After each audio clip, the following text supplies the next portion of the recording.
नमस्कार दोस्तों, आप सभी का स्वागत है एक बहुत ही ज़्यादा डरा देने वाली हॉरर कहानी में। आज मैं आप लोग के साथ शेयर करने वाली हूँ कोल्हापुर की सच्ची घटित भूतिया कहानी। कोल्हापुर में एक औरत है जिसके साथ बहुत ज़्यादा खतरनाक वाली भूतिया घटना घटित हुई है। उस औरत के पीछे एक बेताल पड़ गया और बेताल अपने आप नहीं आया, उसको किसी ने बदला की भावना से भेजा था, जो कि उस औरत का बहुत ही ज्यादा बुरा कर गुजरा। तो चलिए बिना देर किए इस कहानी को स्टार्ट करते हैं। कहानी पसंद आए तो प्लीज मुझे सब्सक्राइब कीजिएगा। दोस्तों, कोल्हापुर में एक मिडिल क्लास फैमिली थी जिसमें एक कमलेश नाम का लड़का था और उसकी माँ जिनका नाम रेखा था, और कमलेश की नई नवेली शादी हुई थी और उसकी वाइफ आई थी जिसका नाम रीता था।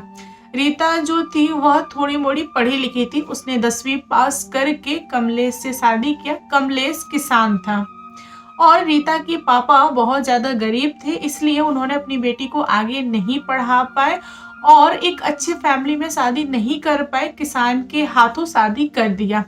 कमलेश का जो नेचर था बहुत ही ज़्यादा अच्छा था, वह अपनी वाइफ का मतलब रिस्पेक्ट करता था एंड वाइफ की इच्छा जो थी उसको पूरा करता था। तो रीता का जो रिजल्ट था वह उसके शादी के बाद आया, तो उसने अपने पति के सामने एक प्रस्ताव रखा और उसने बोला कि देखिए, मुझे 12th करना है। आपको पता है ना कि मेरे पिता ने कम एज में मेरी शादी करा दी है, तो मैं चाह रही हूँ कि 12th कर लूँ, उसके बाद ग्रेजुएशन कर लूँ और उसके बाद कोई अच्छी नौकरी कर लूँ, ताकि आपका हाथ बट जाएगा एंड घर में कुछ अच्छा खासा पैसा हो जाएगा, हम लोग की फैमिली अच्छी चलेगी।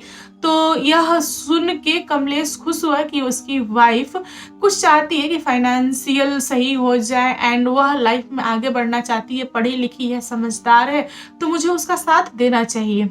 बट कमलेश की माँ जो रेखा थी वह बहुत ही ज्यादा गुस्सा गई। उन्होंने बोला कि नहीं, ये सब हमारे यहाँ नहीं होगा, यह अपने मैके जाके करो, तुमको ज्यादा शौक है तो मैके रहो, शादी करके आई हो तो हमारे घर के कुछ अलग नियम है जो कि तुमको फॉलो करना पड़ेगा। यहाँ पर रीता थोड़ी सी डर गई, घबरा गई, बच्ची थी, कम एज था, कम दिमाग था, तो उसने बहुत मेहनत किया, सास की दिन रात सेवा वगैरह किया और सास को पटा लिया। और उसने कहा कि देखिए, जो लोग बाहर रहते हैं, जो लोग अच्छा काम करते हैं, उनके यहाँ पैसे आते हैं तो उनके बच्चे आगे चल के ना अच्छे होते हैं, अच्छे स्कूल में पढ़ते हैं। इस टाइप की ना चीजें बना के, मतलब इस टाइप से बातें करके सास को पटा लिया। सास बोली कि ठीक है, बस एक ही कंडीशन है कि तुम घर पे रह के पढ़ोगे, एग्जाम मेरा बेटा ले जाके दिलाएगा। तो यहाँ पर रीता को और कुछ भी नहीं सूझा, उसने बोला कि ठीक है। आखिर जहाँ पे कुछ नहीं हो रहा है वहां पर कुछ तो सही, मान गई रीता और उसने घर में पढ़ाई स्टार्ट कर दिया। रीता का जो 12th था वह काफी अच्छे मार्क्स से निकला एंड पूरे गांव में हल्ला हो गया कि रीता बहुत ज्यादा पढ़ने में तेज है, अच्छा रिजल्ट लेके आई है, मतलब उसका ना बड़ाई पूरे गांव में हो गया।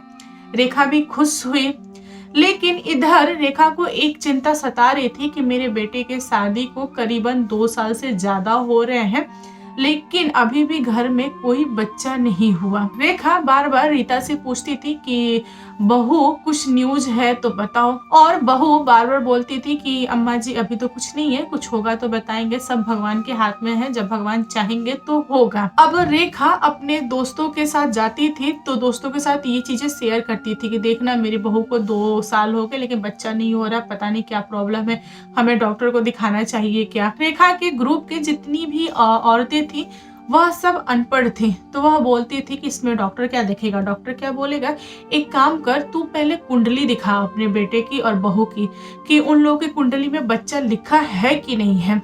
तो कुछ औरतें बोलती थी नहीं नहीं, तू ये पानी पिला, तू ये कर, तू वो कर, रेखा बहन हो जाएगा बच्चा।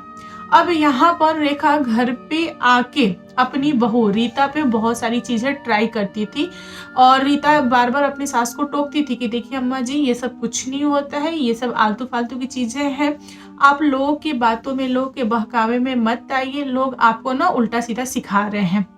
यहाँ पर रेखा गुस्सा जाती थी और बोलती थी कि इसीलिए मैं तुझे नहीं पढ़ा रही थी कि तेरे ना अब पंख लग जाएंगे, तू उड़ेगी, तू ऐसे बोलेगी। बेचारी रीता को चुप होना पड़ता था। रीता क्या करे, अब सास के सामने मुंह तो बंद रखना था, वरना आगे नहीं सास पढ़ाती। यहाँ पर रीता ने सोच लिया था कि ग्रेजुएशन के बाद से जब मेरा सही एज हो जाएगा तब मैं बच्चा करूंगी। और इस प्लान में जो कमलेश था उसने अपनी बीबी को बोला था कि हाँ ठीक है, तुम्हारी पढ़ाई के बाद ही हम बेबी करेंगे, कोई प्रॉब्लम नहीं है। लेकिन यह बात रेखा को पता नहीं थी। ऐसे ही धीरे धीरे करीबन 4 साल निकल गए और जो रीता थी वह सेकेंड ईयर में थी ग्रेजुएशन के।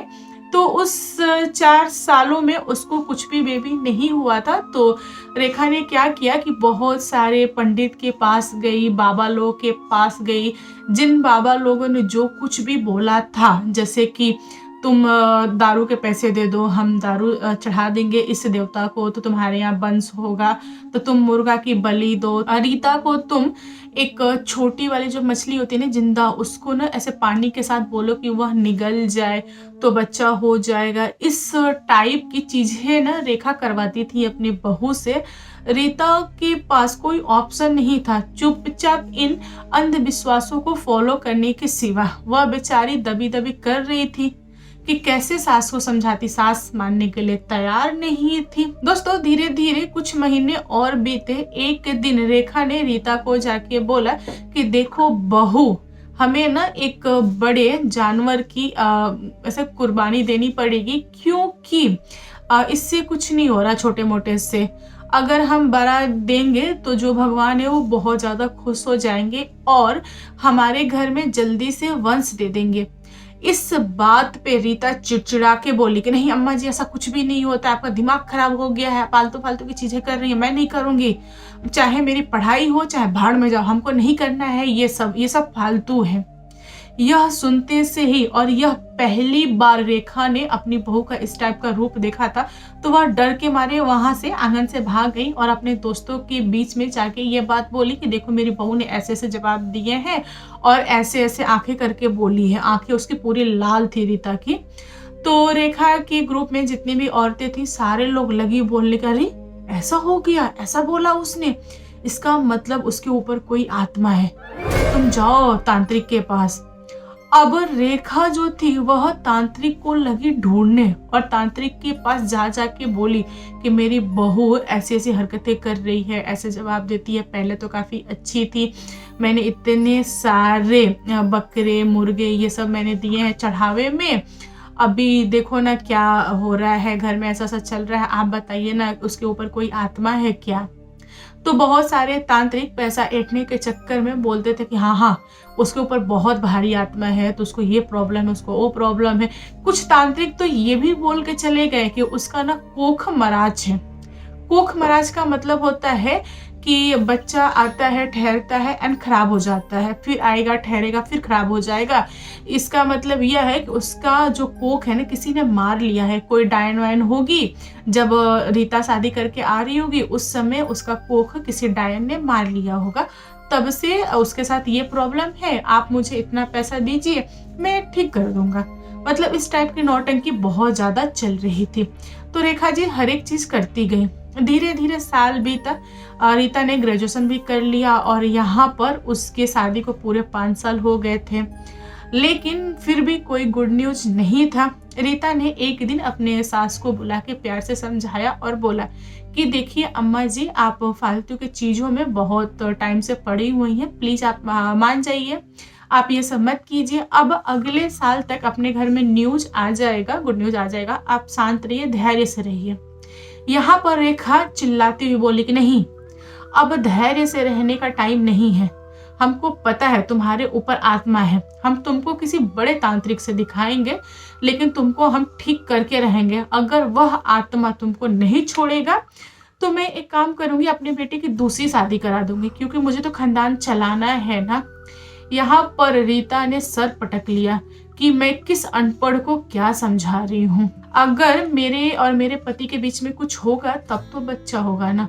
हम लोग सेफ्टी के साथ इतने साल रहे हैं, मैंने इंतजार किया ताकि मेरा शरीर उस लायक हो जाए बेबी को होल्ड करने लायक, एंड देन मैं बेबी करूंगी, मेरी प्लानिंग थी, बट सास को कौन समझाए। सास तो आलतू फालतू की चीजों में लगी है। यहाँ पे तांत्रिक बहुत सारी पट्टियां पढ़ा रहा था। पंडित लोगों ने तो ये बोल दिया था कि आपकी बहू के कुंडली में बच्चा नहीं लिखा है, कभी भी बच्चा नहीं होगा। अब रीता भी थक गई थी, कमलेश भी सुन सुन के झिक झिक झिक झिक थक गया था। अब रेखा भी थक गई थी। रेखा ने जादू टोना ये सब करना बंद कर दिया था। वह एकदम से आराम से अपने घर में रहती थी, अपने दोस्तों के पास भी नहीं जाती थी कि दोस्त वगैरह ताना मारेंगी। रेखा की दोस्त में से एक दोस्त आई उससे मिलने के लिए और उसने बताया कि बहन ठीक है, तू थक गई है, तू हार मान ली है, कोई बात नहीं है, लेकिन मेरे कहने पे सिर्फ एक जगह तू जा, वहां जाएगी ना तेरा सारा परेशानी खत्म हो जाएगा। रेखा ने बोला कि नहीं, मुझे कहीं नहीं जाना, छोड़ बहन, मुझे नहीं जाना है। अगर हमारी किस्मत में नहीं लिखा है बच्चा होना तो नहीं होगा। मेरा लड़का है कि दूसरा शादी करने के लिए तैयार नहीं है, बहू ने पता नहीं कैसा जादू कर दिया है और यहाँ पे तो कुछ हो नहीं रहा है। रेखा के दोस्त ने रेखा को बार बार एक ही चीज बोला और उसके दिमाग में इस टाइप सी चीजें सेट कर दी कि रेखा एक बार फिर से जोश में आ गई। उसने रीता को जबरदस्ती उस तांत्रिक के पास लेके गई, जहां पे जाने के बाद से रीता की जिंदगी ही बर्बाद हो गई। रीता ने मना किया कि नहीं, मुझे नहीं जाना है, लेकिन जबरदस्ती लेके गई रेखा। और रीता के पास ऑप्शन था नहीं, उसने भी बोला कि चलो ठीक है, जाके देख लेते हैं क्या है क्या नहीं है, जाएंगे सामने तो खुद ब खुद पता चल जाएगा। इतने सालों से तो मेरी सास नौटंकी कर रही है ना, ये वाला भी सही, क्या प्रॉब्लम है। बेचारी वहां तो चली गई। जो तांत्रिक था वह सच में अच्छा खासा जानकारी रखता था, उसके पास बहुत तरह की आत्माएं थी और जितने लोग भी जाते थे आत्मा लेके अपने शरीर पे, उन सबका वह झाड़ के फूक के आत्मा से छुटकारा करके लोगों को विदाई करता था। रीता ने जब यह सारी चीजें देखी तो उसको भी पहली बार ऐसा महसूस हुआ कि दुनिया में निगेटिविटी भी है, आत्माएं भी हैं, लोगों को पकड़ती भी है। उसने ना साइंस से हट के कुछ देखा था, वो भी फर्स्ट टाइम उसने रियलाइज भी किया।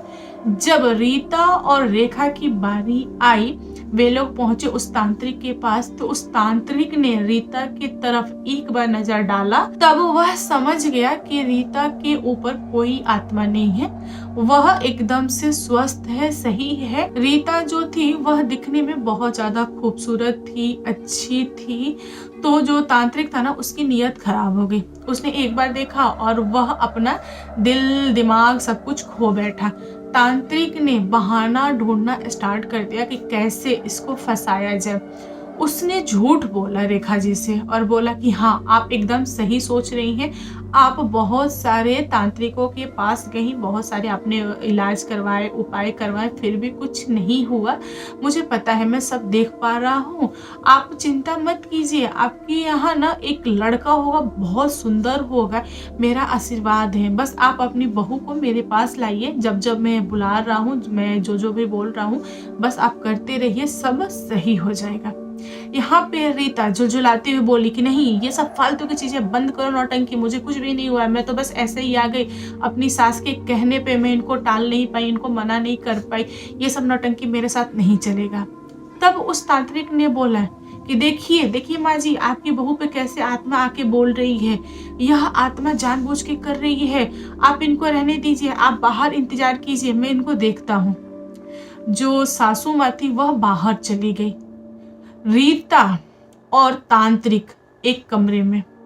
अब तांत्रिक झाड़ फूक करने के लिए ना हाथ बढ़ाया आगे, तो रीता समझ गई कि वह उसको छेड़ने के लिए हाथ बढ़ा रहा है। उसने चेतावनी दी कि खबरदार, जो तुमने मुझे छुआ, मुझे पता है कि तुम्हारी नीयत खराब है, वो दिख रही है, वो झलक रही है तुम्हारी आंखों में, मुझसे दूर रहो, मुझे कुछ भी नहीं हुआ है। तब वह तांत्रिक ने मोर के पंख से ऐसे रीता के ना फेस पे झाड़ना स्टार्ट कर दिया। रीता बहुत ज्यादा इरिटेट हो रही थी, बहुत ही तेज चिल्ला बोल रही थी। बाहर रेखा को जब सुनाई दे रहा था कि अंदर रीता चिल्ला रही है, तो रेखा को लगा ना कि जो भूत है ना, ये बॉडी से निकल रहा है या फिर नौटंकी कर रहा है। और तांत्रिक ने बोल दिया था रेखा को कि आप अंदर की तरफ मत झांकिएगा, वरना ऐसा होना कि आत्मा रीता की बॉडी से निकल के आपके बॉडी में घुस जाए। तो यहाँ पर रेखा डरपोक थी। वह बाहर बैठी रही, पीछे मुड़ के नहीं देखा। तांत्रिक ने मुंह से खुल के बोला कि देखो, मैं तुम्हें पाना चाहता हूँ, बस एक बार, एक रात के लिए तुम मेरे साथ आ जाओ, सब कुछ सही होगा। मुझे पता है कि तुम्हारे ऊपर कोई आत्मा नहीं है, तुम स्वस्थ हो, तुम सही हो, लेकिन तुम मेरी बात नहीं मानोगी तो तुम बहुत ज्यादा पछताओगी। यहाँ पर रीता ने बोला कि चाहे जो कुछ भी हो जाए, बट मैं तुम्हारी बात नहीं मानूंगी। यह बोलने के बाद से रीता वहां से निकल गई। अब रेखा रीता के पीछे दौड़ी और बोली कि बेटा क्या हुआ, सब कुछ सही है ना, तांत्रिक बाबा ने क्या बोला। अब रीता ने गुस्साते हुए अपने सास को बोला कि इतना ही मोह है तो खुद जाके पूछिए ना कि तांत्रिक की नीयत कैसी है, वो क्या बोल रहा है, क्या चाह रहा है, मैं नहीं बता पाऊंगी, मुझे घर जाना है, जाने दो। सास ने जब यह सुना तो वह तांत्रिक के पास आके बोली कि बाबा क्या हुआ। बाबा ने एक अलग ही माहौल बना दिया। उसने बोला कि आपकी बहू के ऊपर जो आत्मा है वह ठीक से छोड़ी नहीं है, अभी आत्मा निकली है, फिर वो पकड़ लेगी थोड़ी ही देर में। एक काम करो, उसको ना आप कल लेके आना। अब रेखा बोली कि ठीक है बाबा, मैं उसको मना के कल लेके आऊंगी, लेकिन क्या हमारे यहाँ बच्चा होगा ना। तांत्रिक बोला कि आपको शक है, तो रेखा चुप हो गई। उसने बोला कि नहीं बाबा, आप जैसा बोल रहे हो वैसा ही सही है। रेखा जी और रीता दोनों घर पे आ गए। रीता ने कमलेश को बोला कि देखो, मैं तांत्रिक के पास नहीं जाऊंगी, उसकी नीयत खराब है, वह उल्टा सीधा हरकत कर रहा है, आप अपनी माँ को समझाओ। कमलेश बोला कि ठीक है। कमलेश आके अपनी माँ को बोला कि माँ मत लेके जाओ ना, क्यों जबरदस्ती कर रही हो, 1 साल का टाइम दो ना, जब बहू मांग रही है 1 साल तो 1 साल का टाइम दो, पक्का बच्चा होगा, इस साल हो जाएगा माँ, तुम छोड़ दो। अब रेखा अपने बेटे को डांट टपट के चुप करा दी और रेखा बोली कि कल जाना होगा तुम्हें तांत्रिक के पास। रीता बोली कि नहीं जाऊंगी, चाहे कुछ भी हो जाए। आपको अपने बेटे की शादी करानी है ना, दूसरी करा लो, तीसरी भी करा लो, बट हमको नहीं जाना। सास बहू में टकराव हुआ। जो सास थी वह तांत्रिक के पास जाके हाथ जोड़ के ऐसे चरणों में गिर के बोली कि बाबा, वह औरत नहीं आना चाह रही है, आ ही नहीं रही है, क्या करे, कोई और उपाय हो तो बताओ। तांत्रिक गुस्सा के रेखा जी को भगा दिया वहां से, बोला कि दोबारा मत आना मेरे पास। तांत्रिक ने 1 सप्ताह तक इंतजार किया कि रीता उसके पास आएगी या फिर रेखा अपनी बहू को मना के लाएगी, वह अपने मिशन में सक्सेसफुल हो जाएगा, लेकिन रीता आई नहीं। अब तांत्रिक गुस्सा के रीता के ऊपर एक बहुत भयानक, जिसको बेताल बोलते हैं, वह आत्मा छोड़ दिया। बेताल तांत्रिक के पास से चला, एक आंधी का रूप लेके। जो हवा था वह रीता के पास आया और एक ही जगह पे घूम रहा था और उसने तुरंत रीता को पकड़ लिया। रीता को कुछ भी समझा नहीं, कुछ भी नहीं कि क्या हो रहा है। उसने बस देखा कि एक बहुत तेज की आंधी आ रही है उसके पास और सेकंड भर में ही उसको पकड़ लिया। रेखा जी सामने है, सामने खड़ी होकर देख रही है कि एक आंधी ने उनकी बहू को पकड़ लिया। कमलेश भी खड़ा होकर देख रहा है कि रीता के साथ ऐसी घटना घटित हो गई है। कमलेश बोल रहा है कि कौन हो, क्या कर रहे हो, ये सब ठीक नहीं, छोड़ो मेरी बीबी को। यहाँ पर रेखा जी भी बोल रही है कि छोड़ो मेरी बहू को, छोड़ो छोड़ो छोड़ो, हमको बच्चा नहीं चाहिए, हमको मेरी बहू चाहिए, छोड़ो। इतना दोनों चिल्ला रहे हैं, फिर भी उस हवा ने रीता को छोड़ा नहीं। रीता को 2 मिनट बाद छोड़ा, तब तक रीता दुनिया में थी नहीं। जब यह सारा घटना घटित हो गया, उसके बाद से कमलेश ने रीता को लेकर डॉक्टर के पास भागा। फिर डॉक्टर ने बोला कि अब इस दुनिया में रीता नहीं है। कमलेश अपनी माँ पे बहुत गुस्साया और उसने बोला कि माँ, तुमने ये क्या कर दिया, तुमको हम लोग शर्म के मारे नहीं बता पा रहे थे कि हम लोग बच्चा ट्राई नहीं कर रहे थे, अब हम लोग की प्लानिंग थी बच्चा ट्राई करने के लिए, तुमने एक निर्दोष को मार दिया। माँ, जिस तांत्रिक के पास गई थी उसका नीयत खराब था, मुझे खुद रीता ने बताया था और मैंने ही मना किया था कि तुम तांत्रिक के पास नहीं जाओगी, लेकिन तुमने समझा नहीं। तांत्रिक ने तुम्हारे भोलेपन का फायदा उठा के रीता को मुझसे जुदा कर दिया। मैं रीता से बहुत ज़्यादा प्यार करता था और देखो ना आज क्या हालत हो गई है। बाद में जब सच्चाई पता चली रेखा जी को तो वह बहुत ज़्यादा पछताई, क्योंकि उन्होंने अपने घर की लक्ष्मी को खो दिया था। अब वह एकदम से शांत हो गई थी। बेचारा कमलेश वह भी अकेला पड़ गया था। अब क्या होता, जो लिखा था वो तो हो गया। बेचारी जिसकी कोई गलती तक नहीं थी वह दुनिया छोड़ गई। तो दोस्तों आप लोग बताओ आज की कहानी कैसी लगी? कहानी पसंद है तो प्लीज लाइक एंड शेयर कीजिएगा और मेरे चैनल पे न्यू आए हो तो चैनल को सब्सक्राइब करना। Thank you, bye bye.